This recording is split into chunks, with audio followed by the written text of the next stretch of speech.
What's up, y'all? So, this isn't going to be the normal type of video that I usually make. The usual video that I would make would be a gaming funny moments video or something that, that make you smile. This is the opposite, so I'm sorry in advance. So, if you follow me on Twitch, you'd know that I haven't been streaming lately, almost at all. And it's because my dad, a couple days ago, on the 14th of September,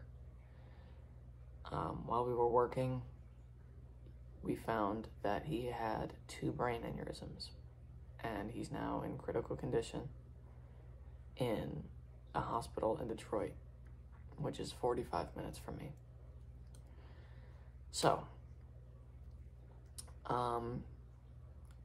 for anybody that's family, anybody that would want to donate to a GoFundMe, that will be at the end of the video, right here. Go click on that time, and that will, you'll get all the details you want there. But if you want the story, if you're not interested in donating, that's okay. I'm not here to beg you for it. Not everybody can afford that type of thing, and I understand that. But if you just want to hear the story, here it is. So, I was the one that was with him, that drove him to the ER. I wanted to start with that for reference. Basically what happened was the night before all of this happened, on the 13th, I had taken a couple hours off of work because I needed some extra sleep, whatever, who wants to go into work, right? So I took an extra couple hours of sleep, and he obviously wasn't very happy about it. So he texted me the next day, or texted me the night of that day, and said, for tomorrow, we've got a lot of stuff to do. I want you up in the morning at 8 a.m. And I said, okay, I understand.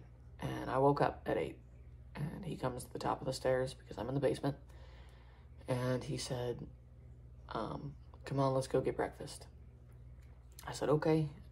So I get ready, and I follow him out to a local diner near me, and we eat, and everything's great, and there's no signs of an aneurysm, there's no headaches, there's nothing. He's totally normal. We were joking around. It was a great morning. We get to the job site. I work in construction. We get to the job site, and we make my dentist appointment that I've been waiting for a long time. And after we make that dentist appointment, he runs out to the bathroom for a while, and while he's gone, I'm sitting here on my phone, and I'll mind my own business like this, whatever. And I'm sitting on the top of this bar that we made, and I'm on my phone, whatever, and when he walks in, usually he says something like, all right, come on, let's go, let's, start. Or he'll say something like, give me a second, I need to make a phone call, or something like that, if he doesn't want to start immediately. But he comes in and he sits down instead of doing anything, and I didn't really think of anything of it at the time, but I'm still on my phone, and 30 seconds goes by, and I look up, and he's sitting on the step that we built, kind of sitting here. He's like rubbing his eyes and, scratching his head, rubbing his neck, and his face is all red, and he's visibly different. And I'm like, you all right? What's going on? And he's like, yeah, I don't know. As soon as I walked out of that porta potty, which is the porta potty, it's the only source of like bathroom that we had at the job site. So he goes, sorry, notification. He goes to the porta potty, and as soon as he gets out, he has this really bad headache. And he said, I don't know what happened. It just hit me like a freight train, and I got dizzy and out of nowhere. And I was like, well, that really sucks. I'm sure it'll go away soon. It just sounds like a flash headache, whatever. Just give it a minute, drink some water. And within 2 minutes, he's laying flat on his back on the ground with his hands covering his eyes like this. And he's like groaning in pain. And I've never seen him like that. I've seen him go through headaches. I've seen him work through COVID. I've seen him work through the flu. I've seen him physically at a job site working, going through so much worse than just a headache.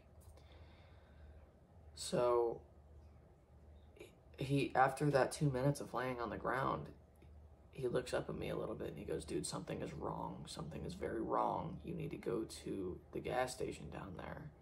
You know where it is? And I was like, yeah, I know where the gas station is. And he says, you gotta go get me Advil. So I go, okay. He goes, be really quick about it. This fucking sucks. I'm like, okay. And I hop in my car and I can tell something's wrong. So I drive probably 10, 15 over the speed limit and I get to the nearest gas station and it's closed. So I get in my car and I go to the second nearest gas station. I get his Advil and I rush back, and as soon as I get back, I pull into the driveway to the job site, and his hat and his hoodie was on the hood of his car instead of him wearing it. He took it off and he put it on his car, and I pulled in and I was like, well, that's odd. You know, he was just wearing that a second ago, what the hell? And I didn't know what was going on, and I get out of my car, and I look over to my left, and I see him sitting there like this, his hands on his knees, you know, like he just threw up. And I walk over to him, I'm like, you throw up? What's going on? He's like, yeah, man. Like, and his voice is scratchy like that. And he's like, I don't know what's going on. As soon as you left, I got hit with this wave of like nausea. And as soon as you left, I could barely even get out here in order to puke in time. Like, it was that bad, and it hit me that quick. And at this point, he was losing his color. He was starting to turn white, and he was dumping water on his head because he said he was getting hot, and it was, his headache was so bad, so it would help to dump water on his head. And I was like, dude, like, you're seriously being affected by this. Like, if you need me to take you to the ER, I will. And he's like, no, I don't think the ER is going to be worth it, you know. At this point, we thought it was food poisoning. I forgot to mention that, because we had just eaten breakfast. So I figured that after a bowel movement, going to the bathroom, it would start to digest new food, and this food would be bad, so it would cause the reaction. So I thought it was food poisoning. I walk out and I go, wow, it's some food poisoning. And he says, no, I don't want to go to the ER. They're just going to tell me it's food poisoning, and they're going to hold me for 3 hours and just to tell me it's food poisoning. That's stupid.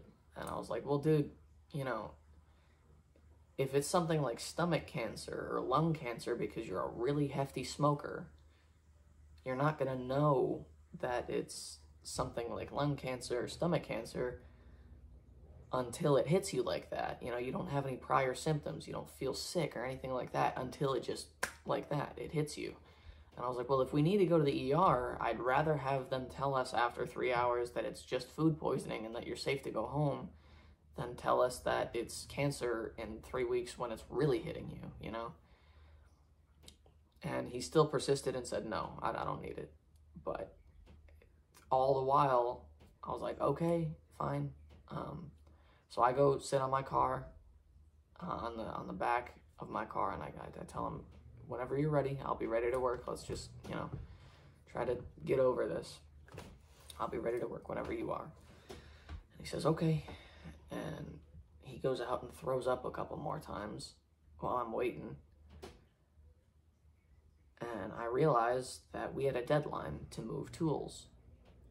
So I start going in there to move tools because they're going to start construction in a certain area where our tools are. So we had to move them by the end of that day in order for them to start that new area. And I start moving the tools, and he walks in, and again, he's still all disoriented, and he's visibly in pain, you know. And he goes, no, you know what? Just take me home. Like, forget about the tools. If I'll come back when I feel better and I'll do it by myself. You don't even have to come with me. Just forget it now and take me home. I'm like, are you sure? Like, this is supposed to be done by today. It's like, yeah, just take me home. And that was when I knew something was wrong. Like, seriously, seriously wrong. Because I've never seen him just quit a job like that. Like I said, he's worked through the flu. He's worked through COVID. He's worked through migraines. He's worked through being hungover. And I've never seen him just say, no, nope, I'm leaving. I'm not dealing with this. I'm not working through it, and I'm leaving. So that's when my heart sank a little bit, and I could feel it, that something was wrong. I was like, okay, I'll take you home. And I get in my car, and I'm shaking a little bit. I knew that something was wrong, and I start the car, and he's like, all right, I need a minute. Because he couldn't sit in the car. I couldn't even take him home. He couldn't sit in the car for 5 minutes without throwing up. So he goes out and throws up even more. And I'm sitting here waiting like, oh my God, I can't believe this is happening. And I'm not going to use too many names because I don't know if these people want to be in a YouTube video on the internet. So my boss, I'm just going to call him Jay. Jay, if you're watching this, I'm sorry, but I got to kind of call you out here for the point of the story. Jay is the type of guy, he's very busy. Don't get me wrong, I love him. He's a very respectful, kind guy. I love him to death. But if he tells you he'll be there in 30 minutes, he'll be there in 2 hours. So for him to just show up at 9 in the morning when he did was a 1 in a million for what I've seen personally. He usually shows up a little bit later. But while my dad's out throwing up and I'm waiting for him, Jay shows up and he starts talking to him in the parking lot where I'm waiting. And he asks him, like, what the hell's wrong with you? You know, he can see it in his face and in his, like, vibe, you know, if there's something wrong. And my dad's like, I don't know, man, something is seriously, seriously wrong. I think it's really bad food poisoning. And Jay was a chef.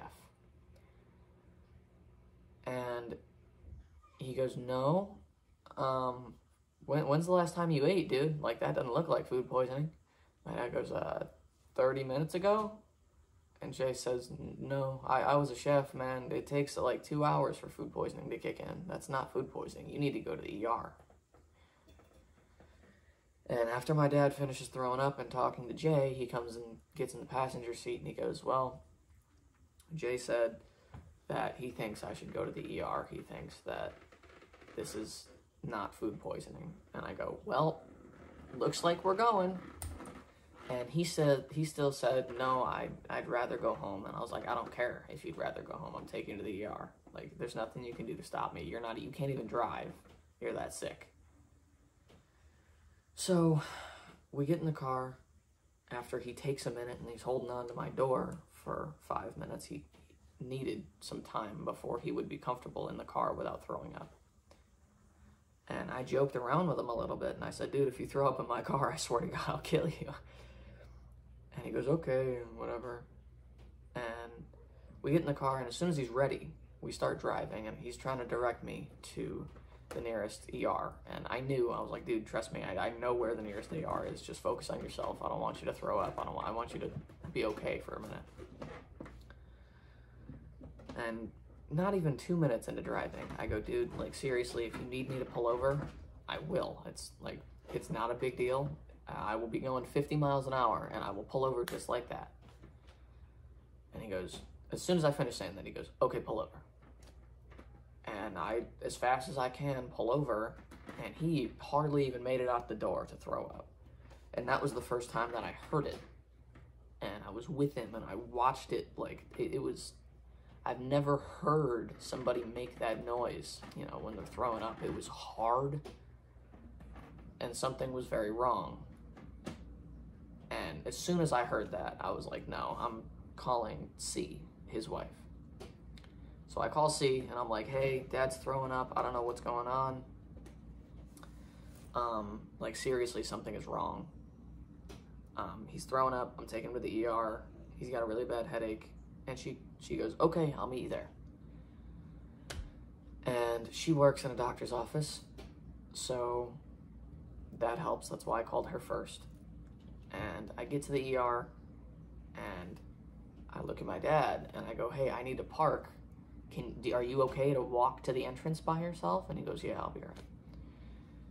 And he gets out, and he starts, like, slowly, like, limp walking a little bit to the ER. Like, it's hard for him to even walk. And I go park, and I run up to the entrance as quick as I can. And I get in there, and I'm in, like, this save dad mode. It's weird. I've never felt like that before, but I knew something was so wrong that I just walked in, and everything went dark. And I go up to the entrance, and I'm trying to get in, and I try to open the door for a good 5-6 seconds before I come to a little bit, and I realize that the lady at the front desk has been screaming at me to get a mask, because you can't have a mask you have to have a mask in a hospital. And I go, okay, sorry, I take my mask, and I'm like, okay, can I go in now? And she goes, no, you have to wait in the waiting room. Although he was in the waiting room, and I was in the waiting room of the waiting room. I'm like, my dad is really, really sick. I need to go see him. And she's like, I'm sorry, you can't. I'm like, wonderful.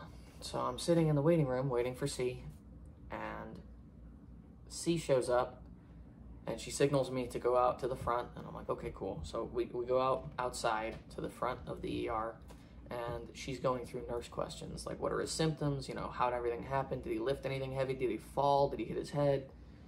I was like, no. And she's all the while writing all of this down and putting it into the database of the hospital immediately, because she has a friend that works in the ER. So she had access to the immediate database, and she's putting everything into the hospital for information without having to go through nurses or anything.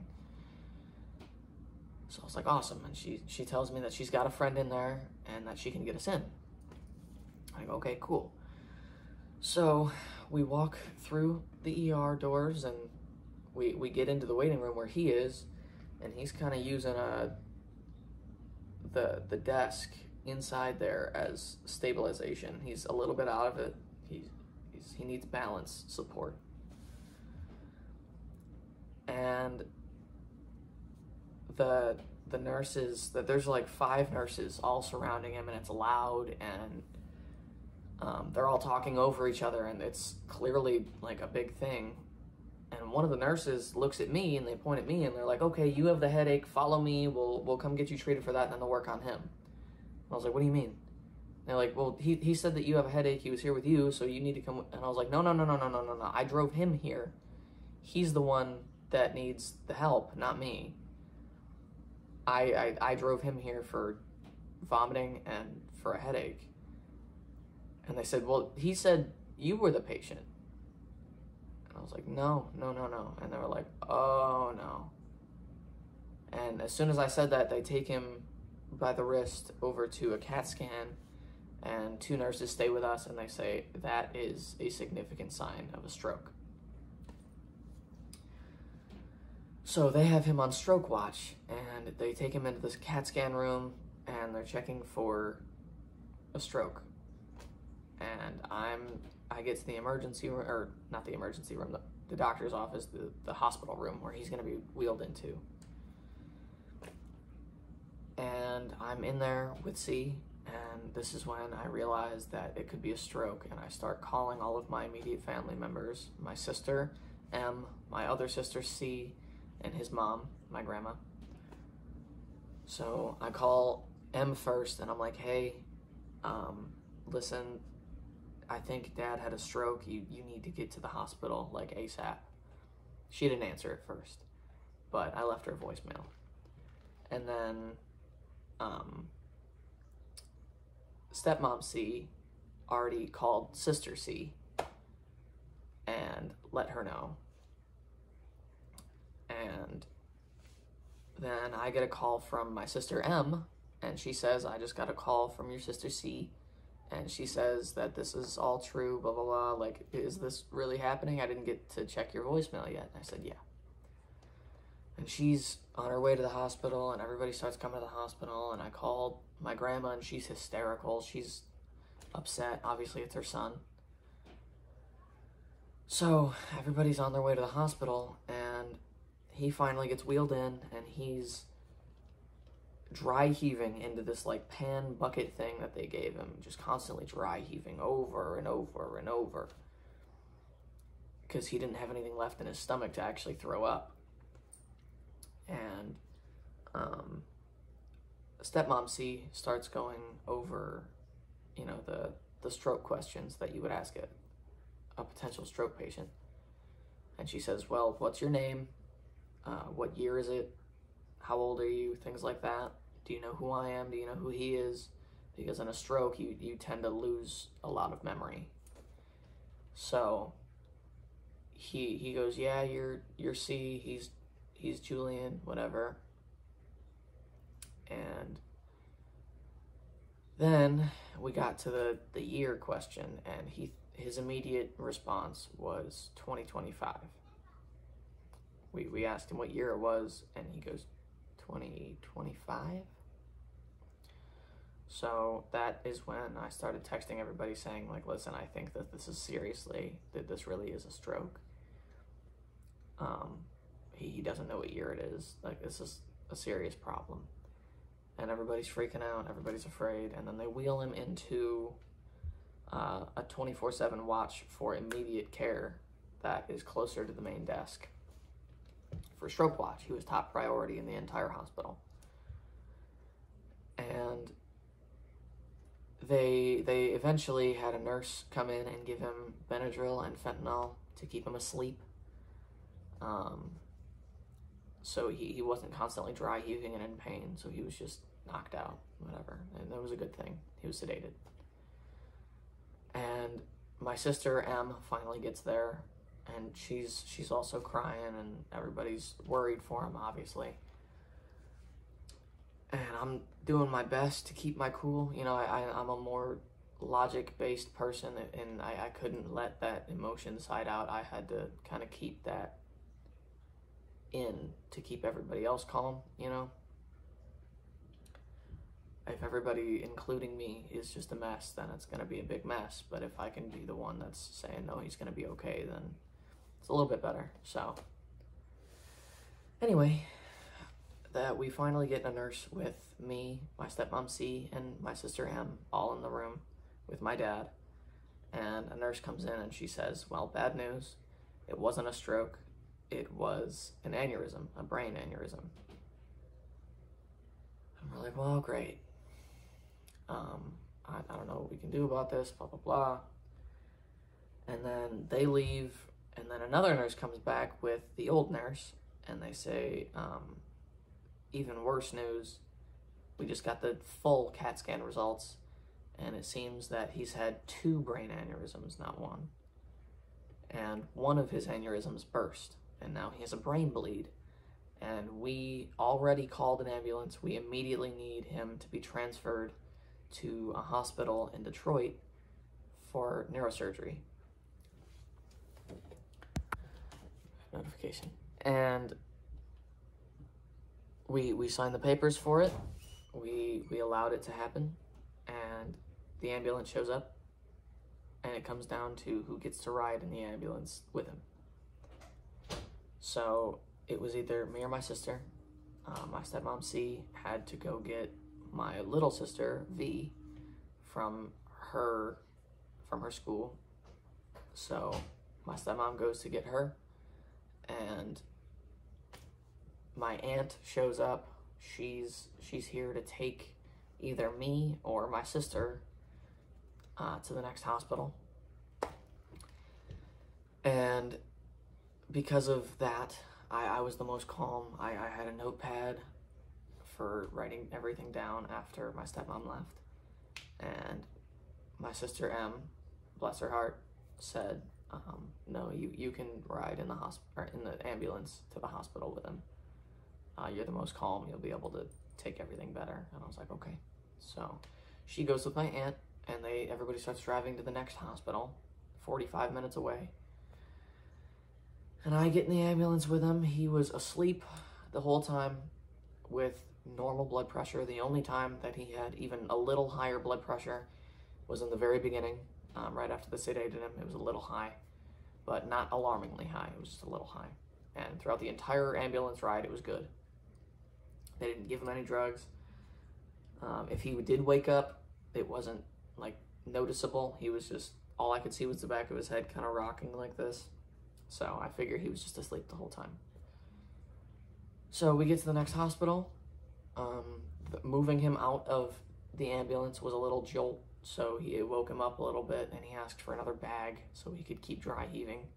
And again, nothing came up. He was just spitting into the bag. It was a lot of stomach fluid. That it wasn't really throw up. It was just a lot of spitting stomach fluid. So we finally, we had to go through like 3 elevators in this hospital because there's construction.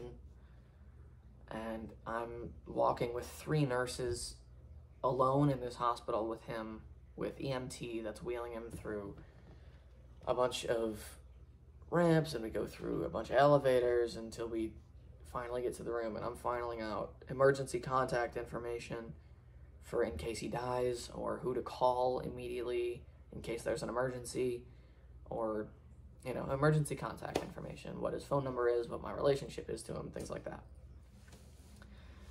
And I finally get everybody all the information that they need while we're moving the whole time.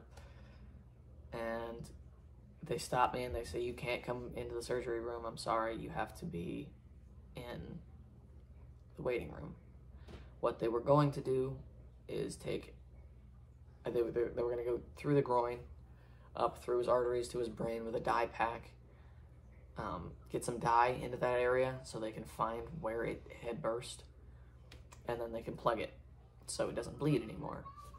And they did that almost immediately, thank God. That saved his life. So quick shout out to the neurosurgeon team at this specific hospital. I don't want to name drop the hospital, obviously, but thank you for those nurses. If you guys ever find this, thank you. So the nurse has me in the waiting room, and she says, this is the procedure that we're going to do. I need to know the next couple people that are going to come up here, make sure that, you know, we can keep everybody under control. And the last thing she said to me was, seriously, you're a hero. If you didn't get him here in time, he would be dead. And I, to this day, I don't take that credit. As the hero or the savior of the story, I don't take that at all. I think that the person that actually saved his life was my boss, Jay. He was the one that put the seed of going to the ER into my dad's head. Otherwise, I doubt he would have listened to me, and if he didn't show up, he would have just gotten in the car with me, and I would have taken him home, and he would have died in his own bed. So, Jay, if you see this, you know who you are. I literally could not thank you enough. He's alive because of you. But they did the surgery.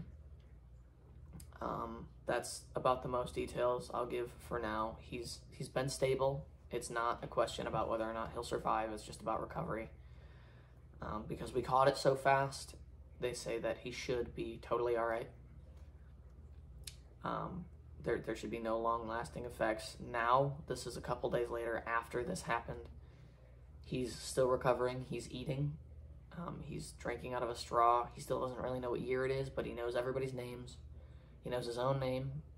He's whistling today, like he always does. He still has his humor and his sarcasm, which is a good thing. So for all the family members that love him and that care about him, from me, his son, personally to you, he's okay. He really is. That's not me just trying to reassure you. It's not me lying to you to make you feel better. He really is okay. He will live. And they say, all the doctors are saying that he will have a full recovery with no long-lasting effects. So, thank God, right? But, all I have to say from now is, if you did stick to the end, for the GoFundMe, and the Venmo. I'll put a link in the description and a Venmo at the same time. This is Kristen's Venmo tag. Kristen is my stepmom. Just name dropped on accident there, but oh well, you're gonna find that in her name anyway. But that's her Venmo. If you want to donate there, that's okay. If you don't, that's okay. And the GoFundMe link will be in the description down below. So if you're interested in donating and helping us, because nobody's going to be working, so it's going to be difficult to pay the bills, but anything would be appreciated, you know. Anything to pay the medical bills, anything to pay the housing bills for food, things like that. Because my dad was the main source of income, and then there was Kristen, and she's with him at all times. She's not working either. So that's why we need to GoFundMe. But so far, as of 2 days ago, because of the immense love for my dad and him as a performer and him as a construction worker even, within 2 days, we raised over $7,000 in the GoFundMe. And that wasn't even including the Venmo. We don't know yet what the Venmo has gotten up to. But anybody that is seeing this right now that did donate, I literally cannot thank you enough. It's helping so much. It's reassuring everybody in the family that he'll be okay with hospital bills, that will be taken care of. So I can't emphasize enough that it really does mean a lot to everybody in the family if you donated at all, or if you plan to. Even if it's something like $1, it will help. But again, he's okay. He's recovering. He's completely okay. He knows everybody's names. He's doing great. He's recovering faster than we would have ever expected him to. But yeah. So thanks for listening to this whole story. If you actually do care, again, his links will be in the description to help out with the GoFundMe. So I think we're going to start a Facebook page soon for family members and anybody that cared about him, anybody that knew him, to send a video or a text or something like that to him to make you feel better and for him to watch all of the love that people have for him. So, yeah. Anyway, thanks for watching, and